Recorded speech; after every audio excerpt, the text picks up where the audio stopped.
अकाली दल जिसनों बनिया 100 साल हो गए, इसने अपनी 100 साला वरेगंढ मनानी है। उस दी लीडरशिप बेसहारा हो चुकी है। उन्हां नाल देश की कोई भी पोलीटिकल पार्टी नहीं और ना ही उन्हां नाल कोई स्टेट की प्रांत की पार्टी है। ये परिवारवाद का इतना ज़्यादा जाल विछ जाता है कि लोगों को समझ ही नहीं आती। ये इको परिवार की पार्टी बन जाती है। सुखबीर बादल नूं उन्होंने वखरे वखरे मुख अहुदियां ते लाया, उन्होंने इलैक्शन लड़ा के उसनूं डिप्टी चीफ मिनिस्टर भी बना दिता। सुखबीर बादल जिस कोल सियासी सूझबूझ नहीं सी, वो सियासत विच जो कुछ भी सी अपने पिता करके सी। वो अफसरशाही ते भी राज करदा, वो अपनी पार्टी दे MLA ते भी राज करदा, वो अपनी पार्टी ते भी राज करदा।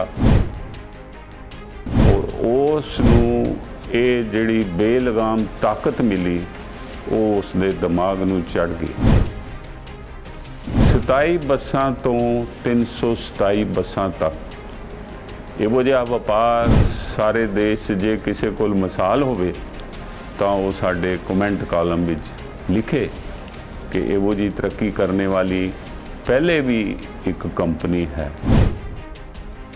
सारियां दे कंसर्न की गल है, बड़ी चिंता वाली गल है, क्योंकि पंजाब विच अकाली दल तो होना चाहिए है। मैं हाँ चंचल मनोहर सिंह, मेरे चैनल विच आप सारे दर्शकों का बहुत बहुत स्वागत है।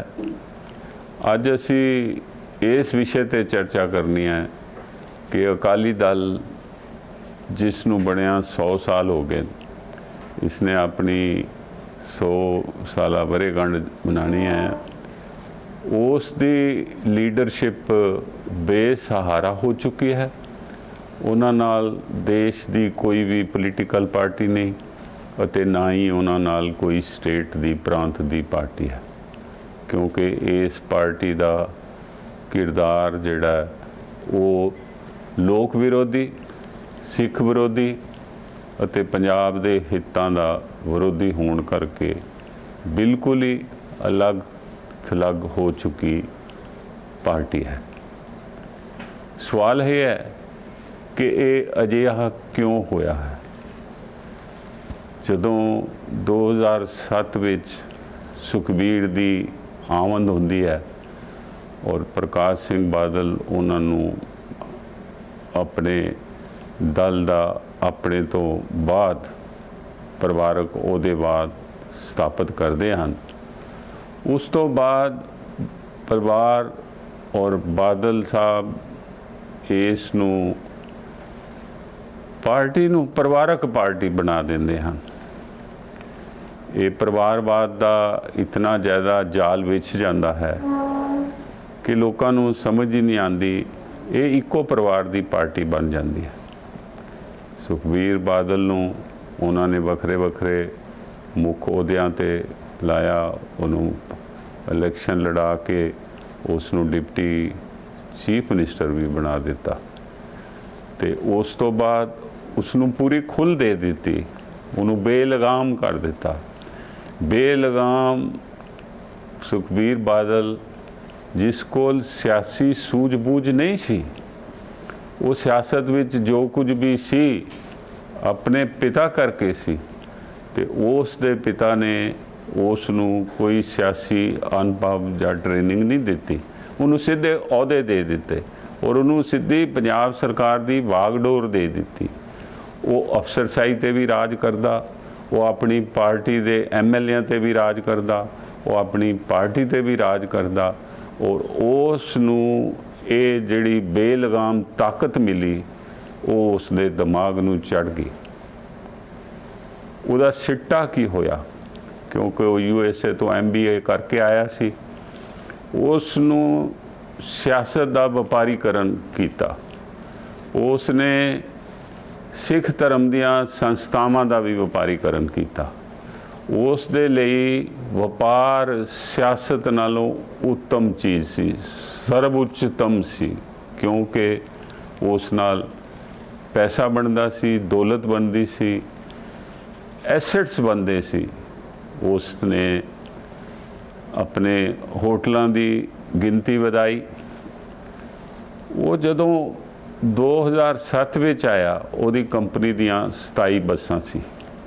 ਜਦ ਉਹਦੀ 2017 ਵਿੱਚ ਉਸ ਦੀ ਰਾਜ ਸੱਤਾ ਖਤਮ ਹੋਈ ਅਕਾਲੀ ਦਲ ਦੀ, ਤੇ ਕਾਂਗਰਸ ਦੀ ਰਾਜ ਸੱਤਾ ਪੰਜਾਬ ਵਿੱਚ ਆ ਗਈ, captain Amarinder Singh chief minister ਬਣ ਗਏ, ਤਾਂ ਉਸ ਸਮੇਂ ਉਸ ਦੀਆਂ ਬੱਸਾਂ ਦੀ ਗਿਣਤੀ 327 ਤੋਂ ਵੀ ਵੱਧ ਹੋ ਗਈ। ਜਰਾ ਮੁੜ ਸੋਚੋ, ਧਿਆਨ ਨਾਲ ਦੇਖੋ, 27 ਬੱਸਾਂ ਤੋਂ 327 ਬੱਸਾਂ ਤੱਕ। ਇਹੋ ਜਿਹਾ ਵਪਾਰ ਸਾਰੇ ਦੇਸ਼ 'ਚ ਜੇ ਕਿਸੇ ਕੋਲ ਮਿਸਾਲ ਹੋਵੇ ਤਾਂ ਉਹ ਸਾਡੇ ਕਮੈਂਟ ਕਾਲਮ ਵਿੱਚ ਲਿਖੇ ਕਿ ਇਹੋ ਜਿਹੀ ਤਰੱਕੀ ਕਰਨੇ ਵਾਲੀ ਪਹਿਲੇ ਵੀ ਇੱਕ ਕੰਪਨੀ ਹੈ। ਪਰ ਇਹ ਜਿਹਾ ਕਿਵੇਂ ਹੋਇਆ? ਇਹ ਇਸ ਤਰ੍ਹਾਂ ਹੋਇਆ ਕਿ ਪੰਜਾਬ ਦੀ ਅਫਸਰਸ਼ਾਹੀ, ਚੀਫ ਸੈਕਟਰੀ ਤੋਂ ਲੈ ਕੇ ਪਟਵਾਰੀ ਤੱਕ, DTO, state transport secretary, director transport, ਉਹ ਸਾਰੇ ਸੁਖਬੀਰ ਦੀ ਤਾਕਤ ਅੱਗੇ ਵਿਚ ਗਏ। ਪੰਜਾਬ ਰੋਡ ਦੀਆਂ ਬੱਸਾਂ ਨੂੰ ਰੋਕਿਆ ਜਾਂਦਾ ਸੀ, PRTC ਦੀ ਬੱਸਾਂ ਨੂੰ DTO ਰੋਕਦੇ ਸੀ, ਤੇ ਇਸ ਕੰਪਨੀ ਦੀ ਤੇ ਹੋਰ ਸਿਫਾਰਸ਼ੀ ਕੰਪਨੀਆਂ ਦੀਆਂ ਬੱਸਾਂ ਨੂੰ ਅੱਗੇ ਕੱਢ ਦਿੰਦੇ ਸੀ, ਉਹਨਾਂ ਨੂੰ ਵਧੀਆ ਰੂਟ ਦੇ ਦਿੱਤੇ। ਇਹ ਸਾਰਾ ਕੁਝ ਇਸ ਲਈ ਸੰਭਵ ਹੋਇਆ ਕਿਉਂਕਿ ਸਾਡੀ ਬਿਊਰੋਕ੍ਰੇਸੀ, ਪੰਜਾਬ ਦੀ ਮਹਾ ਕਰਪਟ ਬਿਊਰੋਕ੍ਰੇਸੀ ਸਾਬਤ ਹੋਈ। ਉਹਨਾਂ ਨੇ ਜੋ ਕਨਸਟੀਟਿਊਸ਼ਨ ਦੀ ਕਸਮ ਖਾਧੀ ਸੀ IAS ਬਣਨ ਲਈ ਜਾਂ IPS ਬਣਨ ਤੋਂ ਬਾਅਦ, ਉਸ ਨੂੰ ਉਹ ਭੁੱਲ ਗਏ। ਉਹ ਇੱਕ ਪਰਿਵਾਰ ਦੀ ਪਾਰਟੀ ਤੇ ਪਰਿਵਾਰ ਦੇ ਬਿਜ਼ਨਸ ਨੂੰ ਹਰ ਹੀਲੇ ਅੱਗੇ ਵਧਾਉਣ 'ਚ ਅੱਖਾਂ ਤੇ ਪੱਟੀਆਂ ਬਣ ਕੇ ਸਹਾਈ ਹੋਏ। ਹੁਣ ਸਵਾਲ ਹੈ ਕਿ ਅਕਾਲੀ ਦਲ ਦੀ ਹੋਂਦ ਇਤਨੀ ਖਤਰੇ 'ਚ ਆ ਗਈ ਹੈ ਤੇ ਇਸ ਦਾ ਫਿਊਚਰ ਵੀ ਕੋਈ ਬਹੁਤਾ ਦਿਖਦਾ ਨਹੀਂ, ਕਿਉਂਕਿ 4 ਜੁਲਾਈ 2022 ਨੂੰ ਬਲਵੰਤ ਸਿੰਘ ਭੁੰਦੜ ਨੇ ਵੀ ਰਾਜ ਸਭਾ ਦੀ ਮੈਂਬਰਸ਼ਿਪ ਤੋਂ ਟਾਈਮ ਪੂਰਾ ਕਰ ਲੈਣਾ।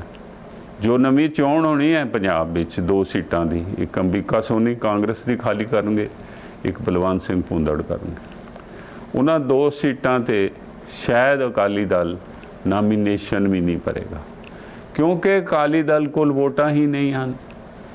3 MLA ਹਨ ਅਤੇ 2 ਪਰਿਵਾਰ ਦੇ ਮੈਂਬਰ ਪਾਰਲੀਮੈਂਟ ਹਨ, ਤੇ ਉਹਨਾਂ ਨੂੰ ਤੇ ਕੋਈ ਕੈਂਡੀਡੇਟ ਵੀ ਨਹੀਂ ਮਿਲੇਗਾ। ਜੇ ਉਹ ਕਿਸੇ ਕੈਂਡੀਡੇਟ ਨੂੰ ਕਹਿਣਗੇ ਤੂੰ ਖੜਾ ਹੋ ਜਾ, ਤੇ ਉਹ ਆਪਣੀ ਸਿਆਸੀ ਮੌਤ ਲਈ ਨਾਮੀਨੇਸ਼ਨ ਕੋਈ ਕਿਉਂ ਭਰੇਗਾ, ਜਦ ਕਿ ਉਹਨੂੰ ਸਾਹਮਣੇ ਦਿਖਦਾ ਹੈ। ਸੋ ਅਜਿਹੇ ਹਾਲਾਤਾਂ ਵਿੱਚ ਜਦੋਂ ਅਸੀਂ ਅਕਾਲੀ ਦਲ ਦੇ ਭਵਿੱਖ 'ਤੇ ਨਜ਼ਰ ਮਾਰਦੇ ਹਾਂ, ਤੇ ਅਕਾਲੀ ਦਲ ਆਪਣੇ ਆਪ ਨੂੰ ਸੁਰਜੀਤ ਕਰਨ ਲਈ ਬੜਾ ਤਰਲੋ ਮੱਛੀ ਹੋਇਆ ਹੈ। ਪਰ ਕਰੇ ਕੀ? ਉਸ ਕੋਲ ਲੈ ਦੇ ਕੇ 2 ਹੀ ਸਿੱਖ ਸੰਸਥਾਵਾਂ ਰਹਿ ਗਈਆਂ ਹਨ ਜਿਨ੍ਹਾਂ ਤੋਂ ਉਹ ਆਸਰਾ ਪਾਲਦਾ ਹੈ। ਬੇਸਹਾਰਾ ਲੀਡਰਸ਼ਿਪ, ਬੇਸਹਾਰਾ ਅਕਾਲੀ ਦਲ, ਸ਼੍ਰੋਮਣੀ ਗੁਰਦੁਆਰਾ ਪ੍ਰਬੰਧਕ ਕਮੇਟੀ ਤੇ ਅਕਾਲ ਤਖਤ ਸਾਹਿਬ ਤੋਂ ਸਹਾਰੇ ਭਾਲ ਕੇ ਮੁੜ ਸੁਰਜੀਤ ਹੋਣ ਦੇ ਯਤਨਾਂ ਦਾ ਪ੍ਰਯਾਸ ਕਰਦਾ ਹੈ, ਕੋਸ਼ਿਸ਼ ਕਰਦਾ ਹੈ। ਪਰ ਇਹ ਸੰਭਵ ਨਹੀਂ ਹੋ ਸਕਦਾ।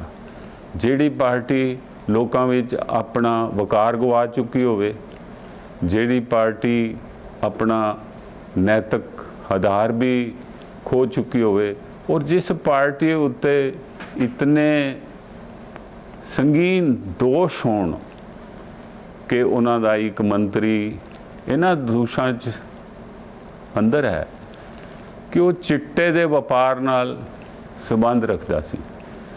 ਇਹ ਤੇ ਹੁਣ ਕਚਹਿਰੀਆਂ ਸਾਬਤ ਕਰਨਗੀਆਂ ਕਿ ਉਹਨਾਂ ਦਾ ਬਿਕਰਮਜੀਤ ਸਿੰਘ ਮਨੀਠੀਆ, ਸਾਬਕਾ ਮੰਤਰੀ ਅਕਾਲੀ ਦਲ, ਸੁਖਬੀਰ ਬਾਦਲ ਦੇ ਸਾਲਾ ਸਾਹਿਬ, ਉਹਨਾਂ ਦੇ ਵਾਈਫ ਦੇ ਸਕੇ ਭਰਾ, ਕੀ ਉਸ ਚਿੱਟੇ ਦੇ ਵਪਾਰ ਵਿੱਚ ਉਹਨਾਂ ਦਾ ਕੋਈ ਹੱਥ ਸੀ ਜਾਂ ਨਹੀਂ ਸੀ? ਇਹ ਹੁਣ ਕੋਰਟਾਂ ਉੱਪਰ ਨਿਰਭਰ ਕਰਦਾ ਹੈ ਕਿ ਪੰਜਾਬ ਦੀ ਪੁਲਿਸ ਜਿਸ ਨੇ ਉਹਨਾਂ ਨੂੰ ਅਰੈਸਟ ਕੀਤਾ ਹੈ ਉਹ ਉਹਨਾਂ ਦੀ ਇਨਕੁਆਇਰੀ ਕਰਕੇ ਤੇ ਕਿੱਦਾਂ ਦੇ ਕੇਸ ਕਚਹਿਰੀ ਵਿੱਚ ਉਹਨਾਂ ਦੇ ਵਿਰੁੱਧ ਰੱਖਦੀ ਹੈ। ਕੋਰਟਾਂ ਨੇ ਤਾਂ ਹਲੇ ਤੱਕ 2 ਮਹੀਨੇ ਤੋਂ ਉੱਪਰ ਦਾ ਸਮਾਂ ਹੋ ਗਿਆ ਬਿਕਰਮਜੀਤ ਸਿੰਘ ਮਜੀਠੀਆ ਨੂੰ ਜ਼ਮਾਨਤ ਵੀ ਨਹੀਂ ਦਿੱਤੀ। ਸੁਪਰੀਮ ਕੋਰਟ ਨੇ ਵੀ ਉਹਨਾਂ ਦੀ ਜ਼ਮਾਨਤ ਦੀ ਅਰਜ਼ੀ ਅਸੈਪਟ ਨਹੀਂ ਕੀਤੀ। ਉਹਨਾਂ ਨੇ ਕਿਹਾ ਪਹਿਲੇ ਤੁਸੀਂ ਹੇਠਲੀਆਂ ਕਚਹਿਰੀਆਂ 'ਚ ਜਾਓ। ਹੁਣ ਦੇਖਣ ਵਾਲੀ ਗੱਲ ਇਹ ਹੈ ਕਿ ਪੀਟੀਸੀ ਜੋ ਸੁਖਬੀਰ ਬਾਦਲ ਦੀ ਟੈਲੀਵਿਜ਼ਨ ਸੈਟੇਲਾਈਟ ਟੈਲੀਵਿਜ਼ਨ ਕੰਪਨੀ ਹੈ ਜਿਹਦੇ ਉੱਪਰ ਕਿ ਸ੍ਰੀ ਹਰਿਮੰਦਰ ਸਾਹਿਬ ਦਾ ਸ਼ਬਦ ਕੀਰਤਨ ਜਿਹੜਾ ਰਿਲੇ ਹੁੰਦਾ ਹੈ, ਉਸ ਕੰਪਨੀ ਦਾ ਮੈਨੇਜਿੰਗ ਡਾਇਰੈਕਟਰ ਇੱਕ ਅਜਿਹੇ ਵਿਵਾਦ ਵਿੱਚ ਫਸ ਕੇ ਜੇਲ੍ਹ ਵਿੱਚ ਹੈ ਕਿ ਉਸ ਉੱਤੇ ਮਿਸ ਪੰਜਾਬਣ ਦੇ ਜੋ ਮੁਕਾਬਲੇ ਕੀਤੇ ਜਾਂਦੇ ਸੀ ਉਹਦੇ ਬੜੇ ਸੰਗੀਨ ਦੋਸ਼ਣ ਲੱਗੇ ਹਨ। ਉਹ ਜਿਹੜੇ ਦੋਸ਼ ਹਨ ਉਸ ਕੰਪਨੀ ਤੇ ਲੱਗੇ ਹਨ ਕਿ ਉਹਦੇ ਵਿੱਚ ਕੀ ਕਾਲਾ ਮਾਲਾ ਹੁੰਦਾ ਸੀ, ਕੀ ਕੁੜੀਆਂ ਦਾ ਸ਼ੋਸ਼ਣ ਹੁੰਦਾ ਸੀ ਜਾਂ ਨਹੀਂ ਹੁੰਦਾ ਸੀ। ਪਰ ਹਲੇ ਤਾਂ ਇਨਕੁਆਇਰੀਆਂ ਚੱਲ ਰਹੀਆਂ ਹਨ ਤੇ ਉਹਨਾਂ ਦੇ ਮੈਨੇਜਿੰਗ ਡਾਇਰੈਕਟਰ ਦੀ ਜ਼ਮਾਨਤ ਵੀ ਨਹੀਂ ਹੋ ਰਹੀ। ਇਸ ਦੋਨਾਂ ਘਟਨਾਵਾਂ ਤੋਂ ਇਹ ਜੋ ਵਾਪਰਿਆ ਹੈ ਸੁਖਬੀਰ ਪਰਿਵਾਰ ਨਾਲ, ਇਹਦੇ ਤੋਂ ਤੁਸੀਂ ਅੰਦਾਜ਼ਾ ਲਗਾ ਸਕਦੇ ਹੋ ਕਿ ਵੀ ਬਾਦਲ ਪਰਿਵਾਰ ਤੇ ਅਕਾਲੀ ਦਲ ਬਾਦਲ ਪਰਿਵਾਰ ਹੈ, ਬਾਦਲ ਪਰਿਵਾਰ ਅਕਾਲੀ ਦਲ ਬਾਦਲ ਹੈ। ਸੋ ਇਸ ਪਰਿਵਾਰ ਦੀ ਤੇ ਇਸ ਸਿਆਸੀ ਅਕਾਲੀ ਦਲ ਦੀ ਇਸ ਵੇਲੇ ਸਾਖ ਇੰਨੀ ਮਾੜੀ ਹੈ ਕਿ ਇਹਨਾਂ ਬਾਰੇ ਇਹ ਸੋਚਣਾ ਕਿ ਇਹ ਕਦੀ ਮੁੜ ਵਾਪਸ ਆਣਗੇ ਅੱਜ ਦੇ ਹਾਲਾਤ ਤੇ ਅਜਿਹਾ ਕੋਈ ਇਸ਼ਾਰਾ ਨਹੀਂ ਕਰਦੇ। ਹੁਣ ਸਵਾਲ ਇਹ ਹੈ ਵੀ ਜਿਹੜੇ ਇਹ ਸੋਚਦੇ ਸੀ ਕਿ ਅਸੀਂ ਸਦਾ ਹੀ ਪੰਜਾਬ ਤੇ ਕਾਬਜ ਰਵਾਂਗੇ ਕਿਉਂਕਿ ਉਹਨਾਂ ਨੇ ਕਾਂਗਰਸ ਦੇ ਮੁੱਖ ਮੰਤਰੀ ਨਾਲ ਵੀ ਆਪਣਾ ਸਮਝੌਤੇ ਕਰਕੇ ਲੈਣ ਦੇਣ ਕਰਕੇ ਤੈਅ ਕਰ ਲਿਆ ਸੀ ਕਿ ਹੁਣ ਪੰਜਾਬ 'ਚ 2 ਪਾਰਟੀਆਂ ਹੀ ਰਾਜ ਕਰਨਗੀਆਂ ਔਰ ਉਹਨਾਂ ਦੀ ਬਾਰੋ ਵਾਰੀ ਕਦੀ ਕਾਂਗਰਸ ਆਏਗੀ ਔਰ ਕਦੀ ਸ਼੍ਰੋਮਣੀ ਅਕਾਲੀ ਦਲ ਬਾਦਲ ਆਏਗਾ। ਪਰ ਕੁਦਰਤ ਨੂੰ ਇਹ ਮਨਜ਼ੂਰ ਨਹੀਂ ਸੀ। ਸੋ ਇਸ ਕਰਕੇ ਕੀ ਹੋਇਆ ਕਿ ਇੱਕ ਤੀਸਰੀ ਧਿਰ ਪੰਜਾਬ ਵਿੱਚ ਆਮ ਆਦਮੀ ਪਾਰਟੀ ਆ ਗਈ। ਲੋਕ ਇਹਨਾਂ ਤੋਂ ਅਕਾਲੀ ਦਲ ਤੇ ਕਾਂਗਰਸ ਦੋਨਾਂ ਤੋਂ ਇਤਨੇ ਦੁਖੀ ਸੀ ਕਿ ਉਹਨਾਂ ਨੇ ਇਹਨਾਂ ਦਾ ਝਾੜੂ ਫੇਰਤਾ, ਇਹਨਾਂ ਨੂੰ ਕੂੜੇ ਕਰਕਟ ਦੀ ਤਰ੍ਹਾਂ ਡਸਟਬਿਨ ਵਿੱਚ ਸਿੱਟ ਦਿੱਤਾ। ਇਹ ਸਿਆਸੀ ਕਚਰਾ, ਇਹ ਸਿਆਸੀ ਕੂੜਾ ਉਸ ਦੀ ਆਮ ਆਦਮੀ ਨੇ ਸਫਾਈ ਕਰਤੀ। ਵੱਡੇ ਵੱਡੇ ਲੀਡਰ ਵੀ ਗਏ, ਉਹਦੇ ਪ੍ਰਕਾਸ਼ ਸਿੰਘ ਬਾਦਲ ਗਿਆ, ਉਹਦੇ ਵਿੱਚ ਸੁਖਬੀਰ ਬਾਦਲ ਗਿਆ, ਉਹਦੇ ਵਿੱਚ ਅਮਰਿੰਦਰ ਸਿੰਘ ਗਿਆ ਅਤੇ ਹੋਰ ਵੀ ਅਨੇਕਾਂ ਲੀਡਰਾਂ ਦਾ ਅਸੀਂ ਨਾਂ ਲੈ ਸਕਦੇ ਹਾਂ। ਉਹਦੇ ਵਿੱਚ ਸੁਖਦੇਵ ਸਿੰਘ ਢੀਂਡਸੇ ਦੀ ਪਾਰਟੀ ਗਈ, ਉਸ ਦਾ ਬੇਟਾ ਜੋ ਸੋਚ ਰਿਹਾ ਸੀ ਕਿ ਉਹ ਚੋਣ ਜਿੱਤ ਜਾਏਗਾ ਉਹ ਵੀ ਹਾਰ ਗਿਆ। ਸੋ ਇਹਨਾਂ ਨੇ ਜਿਹੜੀ ਕੇਂਦਰ ਨਾਲ ਰਲ ਕੇ ਸਿਆਸੀ ਖੇਡਾਂ ਖੇਡੀਆਂ, ਉਹਨਾਂ ਦੇ ਸਿੱਟੇ ਵੀ ਉਹਨਾਂ ਉੱਪਰ ਪੁੱਠੇ ਪਏ। ਹੁਣ ਅਸੀਂ ਇਹ ਦੇਖਦੇ ਹਾਂ ਕਿ ਅੱਜ ਦੇ ਹਾਲਾਤਾਂ ਵਿੱਚ ਅਕਾਲੀ ਦਲ ਆਪਣੇ 100 ਵਰ੍ਹੇ ਬਾਅਦ ਇਸ ਦੀ ਹੋਂਦ ਨੂੰ ਕਿੰਨਾ ਖਤਰਾ ਹੋ ਚੁੱਕਾ ਹੈ।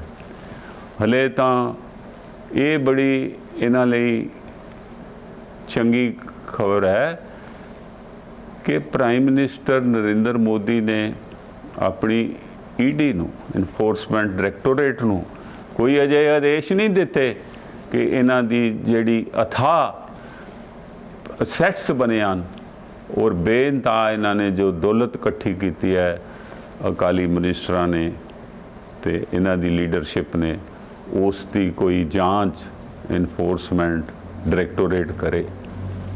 ਇਹ ਸ਼ਾਇਦ ਉਹ ਇਸ ਕਰਕੇ ਨਹੀਂ ਕਰ ਰਹੇ ਕਿ ਇਹ ਮਾਈਨੋਰਿਟੀ ਨੂੰ ਰਿਪਰੈਜ਼ੈਂਟ ਕਰਦੇ ਹਨ ਤੇ 26 ਸਾਲ ਉਹਨਾਂ ਦਾ ਗੱਠਜੋੜ ਬੀਜੇਪੀ ਨਾਲ ਰਿਹਾ ਹੈ। ਪਰ ਬੀਜੇਪੀ ਵਿੱਚ ਵਾਜਪਾਈ ਵੱਡੇ ਬਾਦਲ ਸਾਹਿਬ ਦਾ ਬੜਾ ਸਤਿਕਾਰ ਕਰਦੀ ਸੀ, ਮੋਦੀ ਸਤਿਕਾਰ ਕਰਦਾ ਸੀ ਔਰ ਰਾਜਨਾਥ ਸਿੰਘ ਸਰਕਾਰ ਕਰਦਾ ਸੀ। ਔਰ ਇਹਨਾਂ ਦੇ ਨੂੰ ਹਰਸਿਮਰਤ ਨੂੰ ਉਹਨਾਂ ਨੇ ਮਿਨਿਸਟਰੀ ਵੀ ਕੇਂਦਰ 'ਚ ਦੇ ਦਿੱਤੀ, ਕੈਬਨਿਟ।